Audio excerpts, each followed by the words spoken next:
Jaksa meminta hakim menolak nota pembelaan Putri Chandrawati. Apa saja fakta baru dari jawaban jaksa terhadap pembelaan Putri dan seberapa kuat hal ini akan menjadi pertimbangan majelis hakim? Kita akan membahasnya bersama penasihat hukum keluarga Yosua, ada Yonatan Baskoro, dan pakar hukum pidana Yenti Garnasi. Selamat malam Bu Yenti, Mas Yonatan. Selamat malam Mbak Friska. Selamat malam, saya ke Mas Yonatan terlebih dahulu. Jaksa penuntut umum sudah meminta hakim untuk menolak nota pembelaan Putri Chandrawati, tapi sikap ini sudah sebandingkah dengan tuntutan jaksa 8 tahun penjara untuk Putri? Nah, ini pertanyaan yang sangat menarik Mbak Friska. Yang pertama, saya mau mengomentari dulu terkait dengan apa yang disampaikan oleh jaksa penuntut umum pada hari ini. Saya sangat sependapat dengan uraian jaksa penuntut umum yang menggambarkan bagaimana kejadian dan pemenuhan unsur 340 itu secara jelas, cermat, dan lengkap.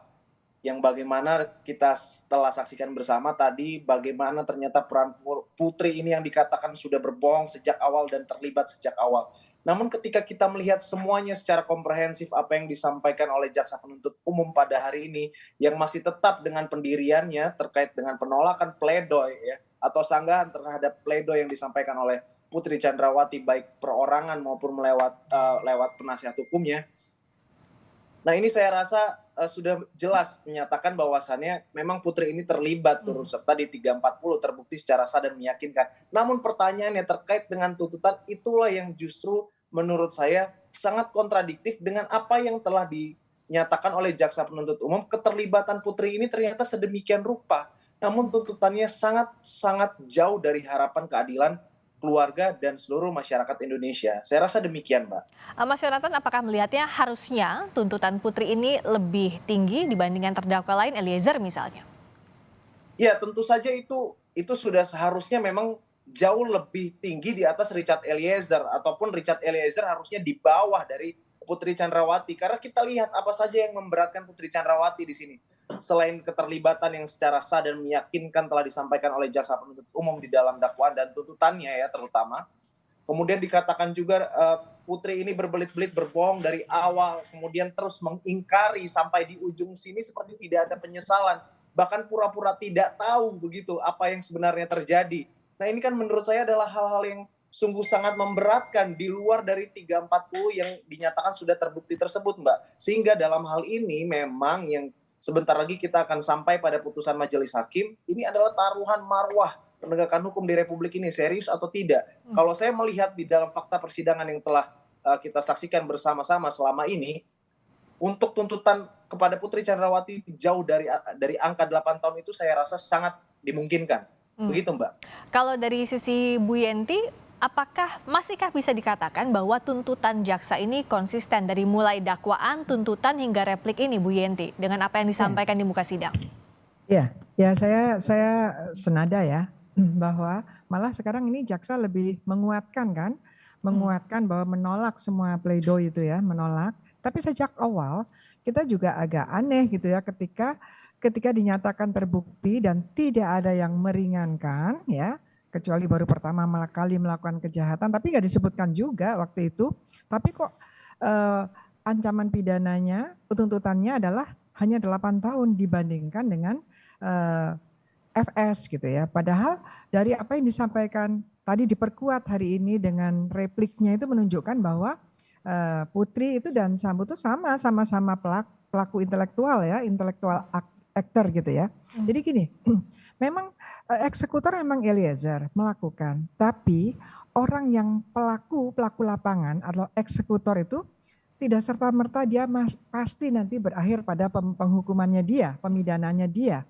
Bisa jadi dia itu hanya memang sebagai alat saja, tidak ada lagi kesempatan berpikir, tidak ada karena diliputi oleh kondisi yang tidak memungkinkan dia memikirkan kembali apakah dia akan mengikuti perintah apa tidak. Artinya apa? Ada satu tindak pidana direncanakan terlebih dahulu untuk membunuh seseorang yang dilakukan oleh alat. Nah, orang-orang lain sekitar itu yang memang merencanakan yang seperti dikatakan oleh jaksa bahwa terbukti, ya itulah pelaku utamanya. Begitu. Masa ada dua pelaku utama yang bedanya pidananya, bedanya sedemikian jauhnya gitu ya. Nah ini semacam apa ya, semacam ambigu gitu ya, apa yang disampaikan oleh jaksa menggebu-gebu, tapi begitu tuntutan kan tuntutannya sama, yaitu 8 tahun kan gitu ya, kalau nggak salah kan gitu. Ditolak tapi sama, karena sejak awal memang sudah sangat rendah dibandingkan dengan ancaman maksimalnya. Kalau dari sisi keluarga almarhum Yosua, Mas Yonatan, apa yang jadi kekhawatiran dari dakwaan, dari tuntutan begitu keras jaksa dan juga begitu detail menguraikan pasal-pasal 340 khususnya untuk Putri Chandrawati, tapi sampai di tuntutan 8 tahun penjara. Adakah kekhawatiran sampai ke vonis nanti selama jalannya persidangan ini? Ya, kekhawatiran itu sangat kental kami rasakan keluarga pada saat ini. Betul-betul ada ketakutan bagi kami bahwasannya keadilan ini tidak bisa kita dapatkan. Karena kita melihat, tadi sudah disampaikan oleh Ibu Yenti secara jelas, dari awal bergulirnya persidangan ini sejak P21 kita lihat jaksa ini tegas, begitu menggebu-gebu dalam menyampaikan dakwaannya, begitupun di dalam persidangan, di dalam pertanyaan-pertanyaan yang dilontarkan kepada saksi, kemudian dalam menghadirkan atau menunjukkan bukti-bukti yang ada. Tetapi kita satu Indonesia ini dibikin seperti naik roller coaster. Jadi kita punya kepercayaan yang sangat tinggi, awalnya menaruh ekspektasi yang begitu tinggi. Ini perlu saya sampaikan karena ini adalah curahan hati keluarga dan seluruh rakyat Indonesia yang kita berharap ini sudah jelas terbukti. Fakta-faktanya tidak bisa terbantahkan, bahkan sudah sangat cermat. Tetapi sempat diturunkan lagi ketika membacakan tuntutan hukuman terhadap para terdakwa. Begitu ya. Ada yang 8 tahun, ada yang seharusnya di bawah 8 tahun tetapi 12 tahun, ada yang hukumannya harusnya hukuman maksimal tetapi seumur hidup, dan bahkan ada celah karena tidak disampaikan oleh jaksa penuntut umum itu tidak ada yang meringankan terhadap Verdi Sambo, sehingga menurut saya nanti pertimbangan-pertimbangan majelis hakim dalam menimbang dan menyampaikan hal-hal yang meringankan justru itu akan turun lagi jauh dari tuntutan majelis tuntutan jaksa penuntut umum. Inilah kekhawatiran yang sedang kami rasakan begitu. Ada kekhawatiran apalagi termasuk tadi terkait dengan replik yang tadi ketika sudah dinyatakan kokoh dengan dakwaannya, dengan apa uraiannya, tetapi ternyata tetap dengan tuntutan yang sama. Tentu ini menjadi kekhawatiran yang besar bagi kita, Mbak. Ya, ada kekhawatiran dari keluarga korban. Kalau Bu Yenti melihatnya masihkah ada celah dari tuntutan jaksa penuntut umum sejauh ini, meskipun tadi dalam replik dikatakan bahwa membantah semua poin dari nota pembelaan Putri Chandrawati termasuk motif pelecehan seksual yang digadang-gadang oleh pihak Putri sebagai awal terjadinya peristiwa pidana ini, Bu Yenti. Ya, tadi saya mendengarkan sampai selesai, alhamdulillah ya. Saya setelah itu baru saya bekerja. Saya juga bekerja, bukan hanya mendengarkan TV ya. saya mendengarkan sampai selesai, kebetulan alhamdulillah saya punya waktu betul. Jadi jelas sekali dalam repliknya apa yang dalam pledoi itu oleh jaksa dibantah semuanya, dikaitkan dengan tuntutannya. Itu jelas sekali bahwa tidak ada begini, bahwa misalnya bahwa mereka bersama-sama naik ke lantai 3 padahal lantai 3 itu privacy area gitu ya. Jelas itu yang ya ditegaskan kembali dari substansi tuntutan ya. Kita itu sangat-sangat positif dalam hal tuntutan substansinya ya, bukan tuntutan ancamannya.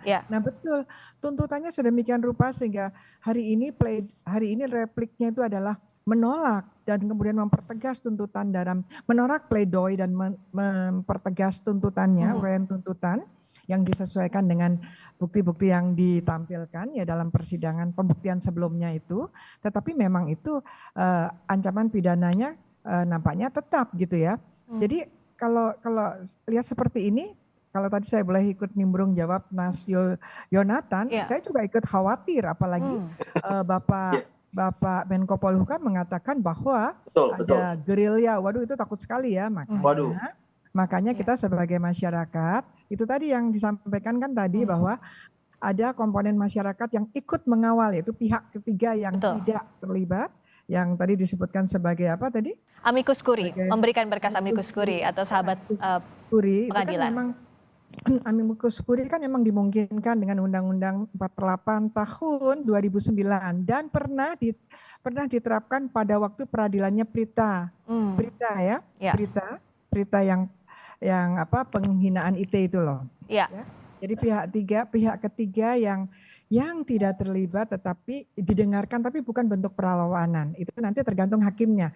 Ya ini memang di Amerika tadinya tapi seringnya, tapi dari perkembangan seperti ini ya kita harus adopsi. Karena kita harus jaga betul sistem peradilan pidana mulai dari penyidik, penuntut umum, kepolisian, hakim, dan nanti di lembaga pemasyarakatan itu masih ada juga hal-hal yang diprediksi oleh orang-orang yang ingin terjadinya obstruction of justice. Jadi sebenarnya ini obstruction of justice. Kalau misalnya ada yang katanya bergerilya, nyawer gitu ya, supaya nanti hukumannya ringan dan sebagainya gitu ya, atau tidak dihukum dan sebagainya itu ya memang kita harus waspada betul. Nah, kalau soal ini Bu Yenti menarik kalau dibahas. Sampai ada pihak ketiga, lembaga advokasi yang mengirimkan amicus curiae atau berkas sahabat pengadilan.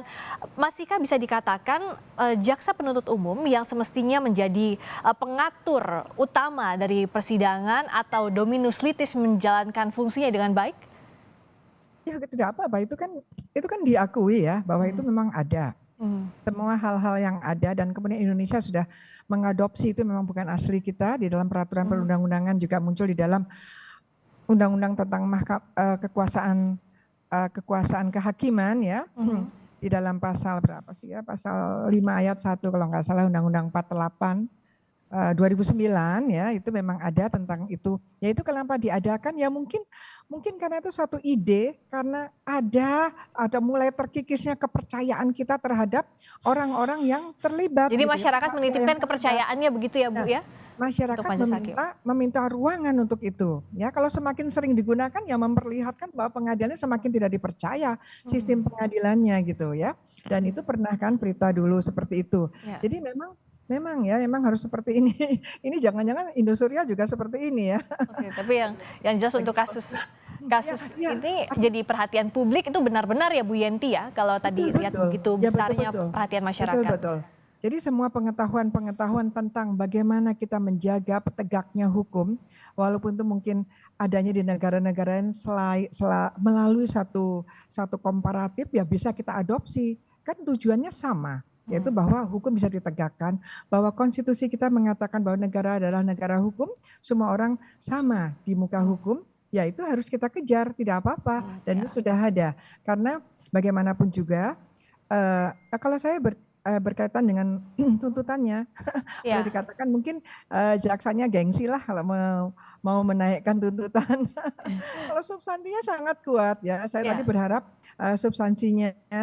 substansinya dia perkuat, berharap mungkin tidak ya, maka tuntutannya dinaikkan, itu memungkinkan, tapi tidak dilakukan. Dan ini sudah beberapa kali kejaksaan melakukan itu di dalam pledoi, ada tanggapan di dalam replik, tanggapan atas pledoi, ya, apakah itu menguatkan ataukah itu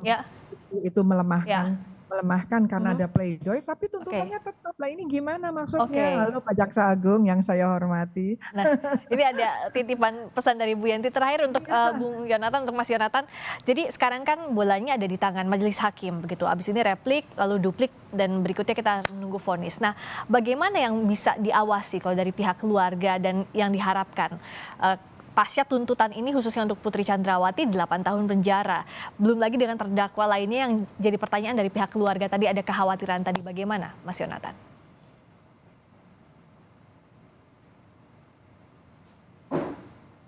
Masih di mute tampaknya suaranya Mas Yonatan. Mas Yonatan boleh tolong di unmute terlebih dahulu. Suaranya belum terdengar di sini. Kita sambil perbaiki lagi komunikasinya. Tadi juga dititipkan pesan kalau dari Bu Yenti bahwa ya pengadilan ini ada kepercayaan masyarakat begitu besar yang dititipkan, dan sekarang yang kita tunggu adalah vonis dari majelis hakim yang akan segera dijelang. Lalu bagaimana tanggapan dari pihak keluarga? Silakan Mas Yonatan, tadi sempat tidak terdengar suaranya, sekarang boleh diulang lagi singkat saja. Ya baik Mbak, yang pertama tentu dalam hal ini kita sudah menyerahkan sepenuhnya kepada jaksa penuntut umum yang mewakili korban di dalam persidangan, tetapi sepertinya memang kekecewaan yang kami dapatkan ketika kami mendengar tuntutan dari jaksa penuntut umum, meskipun uraiannya sudah sangat cermat, jelas, dan kami tidak mendebat soal itu. Namun yang ingin saya sampaikan di sini mewakili keluarga, sekarang harapannya dan seluruh rakyat Indonesia berharap kepada majelis hakim. Memang hukum kita tidak bisa diintervensi, Tetapi dalam hal ini kita juga harus melihat asas kepastian dan asas kemanfaatan hukum itu sendiri. Karena ini menurut saya adalah titik balik keseriusan negara dalam penegakan hukum di Republik ini. Serius nggak negara? Kita buktikan di dalam putusan majelis hakim nanti. Bagaimana keadilan bisa didapatkan oleh korban, khususnya keluarga almarhum Nofriansah Yosua Huta Barat, dan seluruh rakyat Indonesia sedang memantau ini, bahkan tidak berkedip sekalipun dalam mengawal kasus ini. Saya rasa demikian, Pak. Ada kepastian hukum, kemanfaatan, dan tak kalah penting, yang paling penting adalah asas keadilan harus dipenuhi. Dan ini jadi harapan masyarakat terhadap kasus pembunuhan berencana Yosua. Terima kasih Mas Yonatan Baskoro, terima kasih Ibu Yanti Garnasi sudah bergabung di